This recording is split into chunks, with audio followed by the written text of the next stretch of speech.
E o que é patrimônio? A ideia de patrimônio varia, se distende muito, né? Patrimônio é uma casa, ou um carro, ou terras.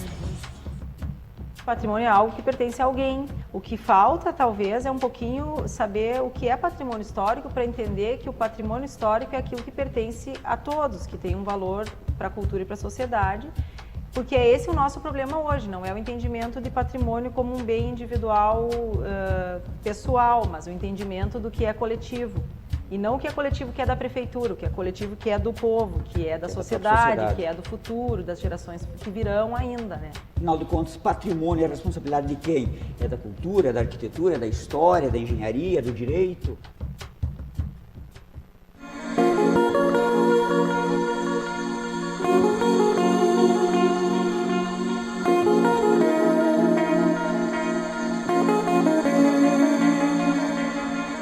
Assim como os livros, os locais de uma cidade guardam também a sua história.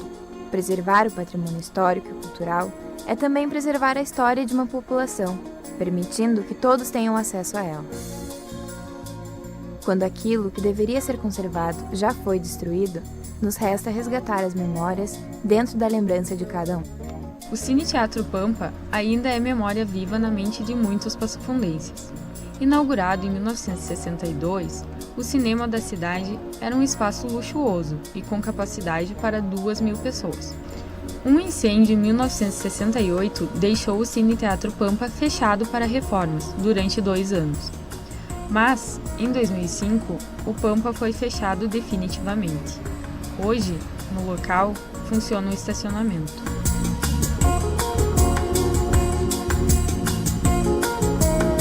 Falta do quê? Interesse de autoridade também, claro. Ali é um setor privado, mas podia a vereador ou outras coisas, o prefeito, certas da sociedade que gostaria de não deixar fechar, né? Então a garagem hoje, por quê? Está dando muito mais que cinema, porque não tinha local para estacionar. O antigo Cine Teatro Pampa é apenas um dos inúmeros exemplos em torno do descaso com prédios que fazem parte da história de Passo Fundo. Mas, ainda que abandonados, encontramos alguns lugares que representam essa história que pode ser preservada. Por mais de 15 anos, esse prédio, na esquina das ruas 15 de novembro com a General Osório, foi um cabaré de alto nível da cidade. O Cassino da Maroca foi inaugurado em 1941 e pela casa passaram artistas que vinham da Argentina e Uruguai. Histórias sobre o local não faltam.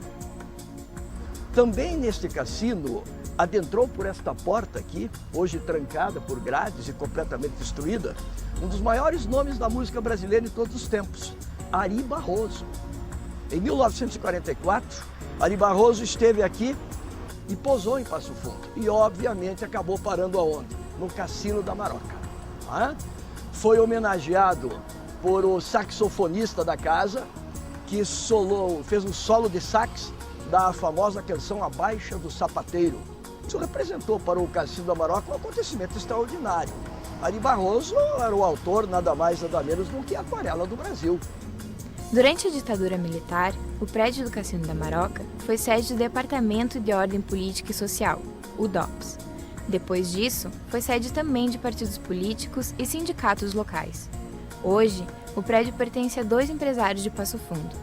A intenção é que o local passe a funcionar como um escritório da advocacia e contabilidade. A reforma está prevista para este ano, mas o local ainda não foi tombado. De uma casa de luzes para uma casa de escuridão, de maus tratos, de torturas, de espancamentos, de confissões forçadas, aqui também. Então esta casa tem histórias extraordinárias. Os fantasmas que rondam aqui são fantasmas de alegria e de sofrimento, eu acredito. Para quem acredita em fantasmas, obviamente. Então esta casa é um pedaço importantíssimo da história de Passo Fundo.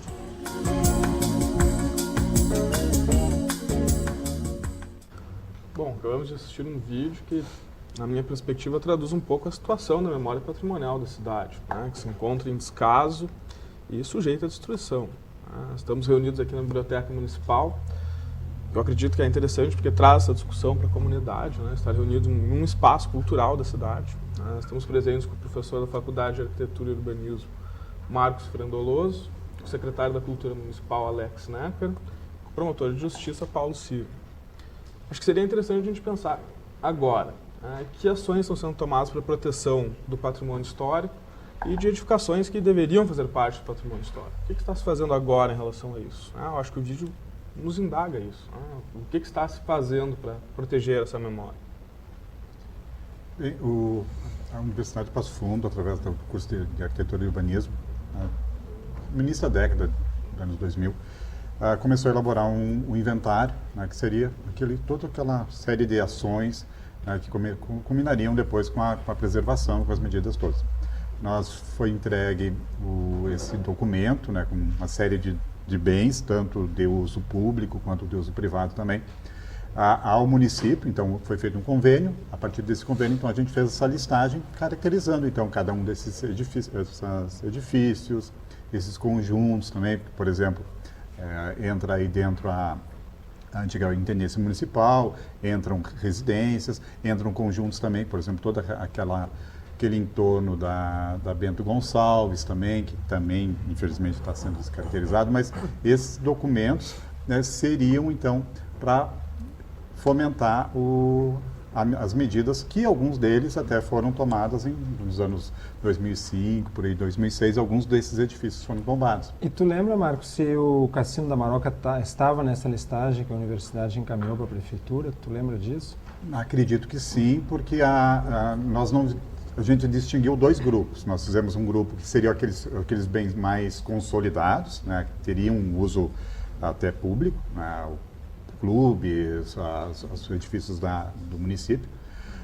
Num segundo momento, teria uma série de outras edificações que têm também um interesse histórico, cultural, qualquer tema, né, que tivesse alguma intenção, né, de que pudesse, né, nessas questões todas, ter uma memória, guardar a memória de Passo Fundo e da região. É aí que entra uma curiosidade, né, porque nós temos 3 formas de tombamento pela legislação, que é o tombamento feito por lei municipal, que é muito difícil de acontecer, tem um caso lá em Ouro Preto. Nós temos o tombamento administrativo, que é feito pelo próprio município, que é o mais comum, e o tombamento daí por decisão judicial. Aí tem que ter um processo judicial, movido, por exemplo, pelo Ministério Público. O Cassino da Maroca não houve, que nós vimos aqui já em ruínas, não houve nem por lei e nem por ato administrativo. O município acabou excluindo ele da listagem dos bens que acabou vindo a fazer o tombamento ali por 2006, aproximadamente. Isso, Então, o Ministério Público ingressou com uma ação, né, não houve liminar, essa ação foi julgada improcedente em Passo Fundo, o Tribunal de Justiça manteve essa decisão, ainda está em grau de recurso, mas é um prédio que não tem nenhuma salvaguarda, não tem nenhuma proteção. A qualquer momento pode ser literalmente tombado, destruído. Uma questão que eu tenho, que eu me pergunto, e às vezes as pessoas me perguntam também, a população tem algum mecanismo que ela possa agir em defesa, assim, por exemplo, sentindo ameaça a um prédio que a pessoa, que o cidadão julgue que faça parte da sua memória? Tem como a população, um cidadão, tentar ajudar? Sim. A alternativa, por exemplo, se nós pensarmos em um encaminhamento judicial, né, seria realmente solicitar ao Ministério Público que examinasse aquela situação daquela edificação, né? Mas, além disso, além dessa solicitação, o Ministério Público vai precisar de elementos que possam, vamos dizer assim, convencer o juiz, o Poder Judiciário, a tombar aquele bem, a proteger aquele bem, né? Então, nós precisamos realmente colecionar dados, juntar elementos, seja lá qual for o argumento, aspecto histórico, paisagístico, a questão arquitetônica, né, mas trazer argumentos suficientes para convencimento do judiciário. E aí fica a pergunta, mas não foi juntado isso no Cassino da Maroca? Com todo respeito, no meu caso, sobrando, né, sobrando elementos.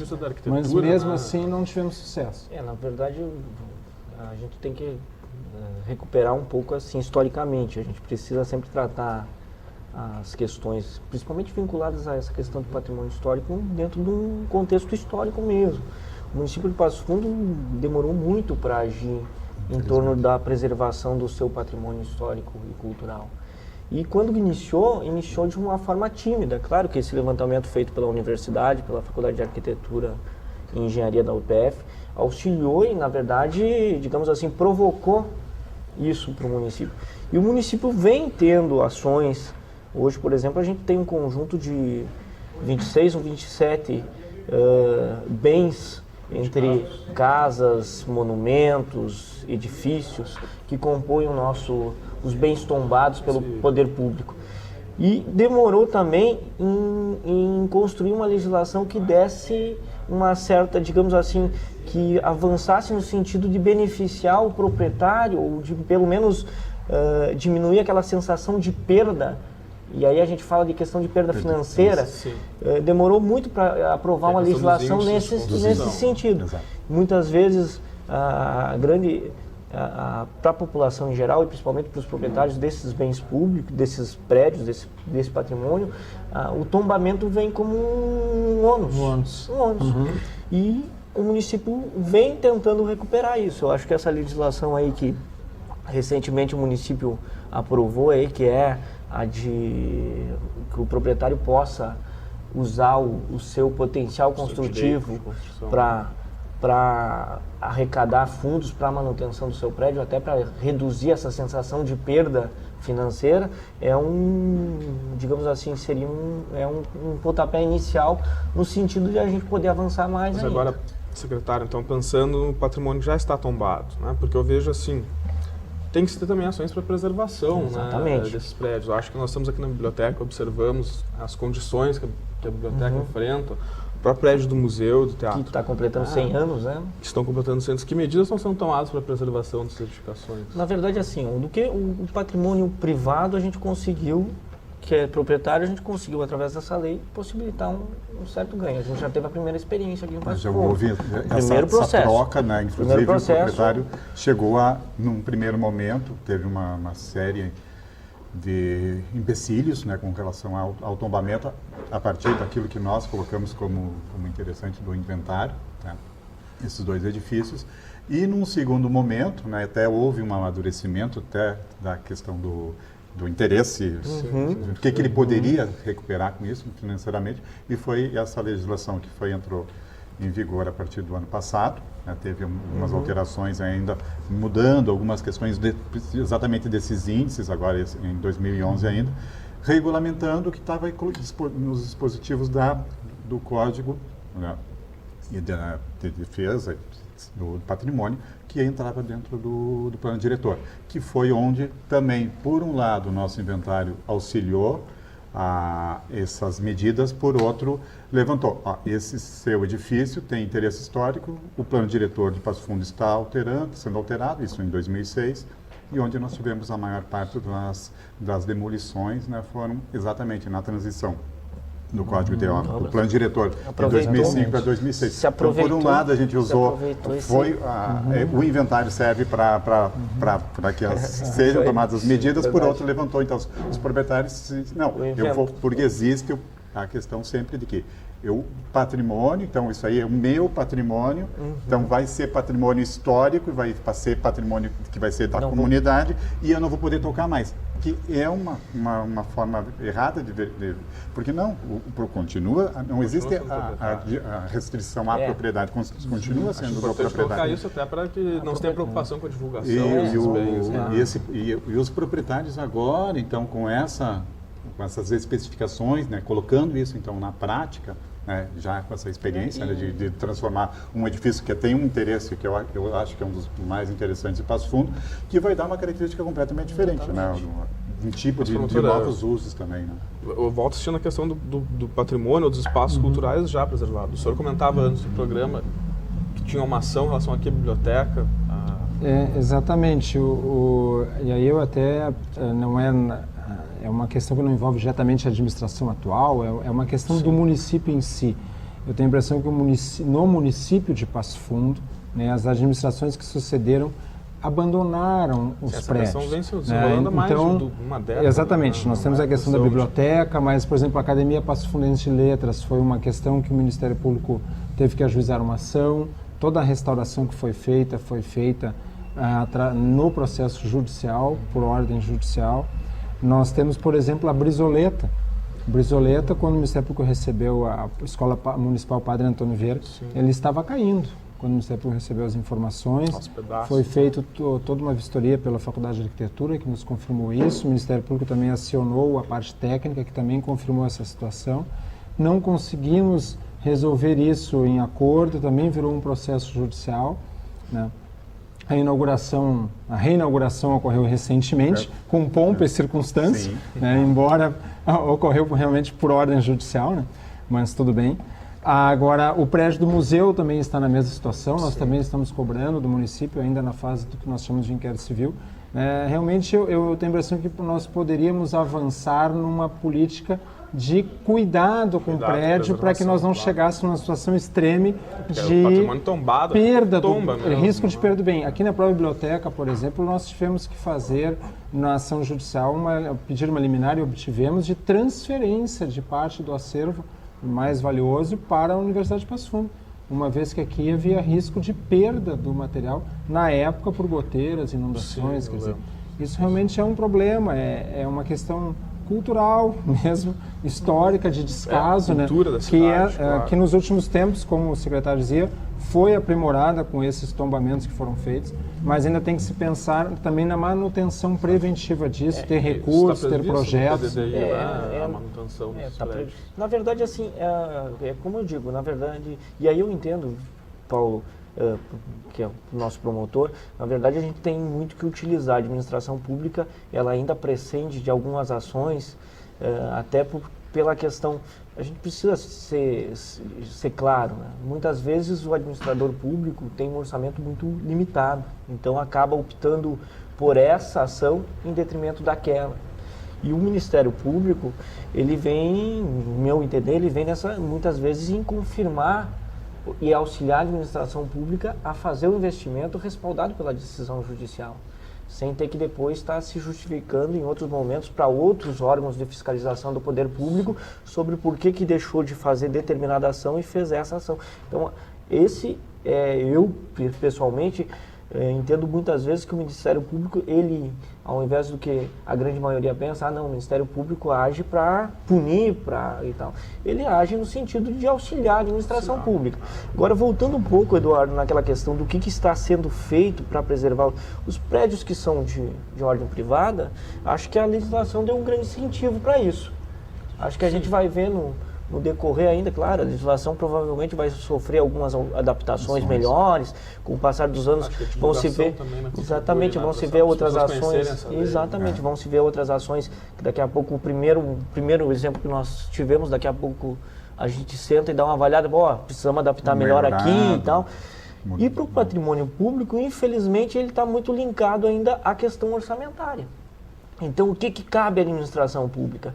Cabe buscar ações que possibilitem aportes financeiros exclusivos para a recuperação disso. E será que as parcerias? Acho que o próprio cidadão levanta as parcerias entre o público e o privado.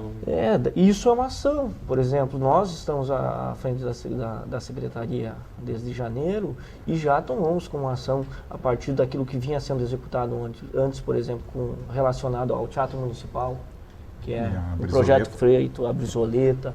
Agora nós estamos trabalhando no projeto que está sendo feito pelo Marcos, pela Ana, de recuperação do museu.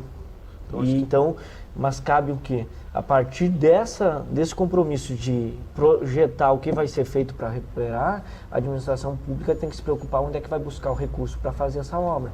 Então, nesse sentido que a gente já busca parceiros. Parceiros são o quê? Hoje nós temos um grande investimento do governo federal nessa questão de recuperação. Então, nós temos que buscar esses aportes financeiros que podem ser conquistados através de projetos nos ministérios específicos ou através de emendas parlamentares, mas também através das leis de incentivo. Aqui no Estado, a Lei de Incentivo à Cultura e a Lei Nacional, a Lei Rouanet. Então, a administração pública, e aí eu digo que Passo Fundo efetivamente começou tarde, mas está andando. E deverá, nos próximos anos, aí eu acredito que no ano que vem, a gente deverá ver, ainda esse ano, o Teatro Municipal sofrendo obras. E o ano que vem, provavelmente, o museu sendo recuperado. Infelizmente, não nessa data tão importante, que é 100 anos do prédio, mas Mas no talvez mais... nós vamos estar conseguindo fazer já a entrega do projeto, né, da restauração, Bom, até porque gostaria, todos então, eles... Então, é lamentável que o nosso tempo seja tão curto, então abre espaço para as considerações finais. Eu acho que é importante a gente resgatar as iniciativas do poder público e, né, tentar, né, resolver esse problema, que é realmente um problema, mas também, de uma outra forma, também incentivar que as iniciativas privadas também valorizem, né, os bens públicos. Sem dúvida, a gente tem alguns exemplos aqui de ações de proprietários, por exemplo. Um exemplo que é clássico no centro da cidade é o Banco Itaú, que efetivamente mantém, reforma e mantém as características daquele prédio, que é um prédio histórico. E destacar e elogiar a iniciativa das faculdades de jornalismo e de história, apoiados pela PFTV, no desenvolvimento desses programas, porque trazer essa informação à comunidade é muito importante. A própria televisão UFPF já fez um trabalho nesse sentido que foi decisivo para impulsionar as atividades que o município veio desenvolver na área de proteção do patrimônio histórico. Aproveitando o que o senhor falou, promotor, lembrando que esperamos que este programa levante outras questões, né, para o próximo programa. Assim nós podemos estruturar, junto com o curso de jornalismo, curso de história e jornalismo, outras questões a serem debatidas, né, porque infelizmente o tempo é curto e são inúmeras questões em relação ao patrimônio histórico, cultural da cidade que nós temos que debater. Então agradeço a presença de todos vocês, muito obrigado pela presença.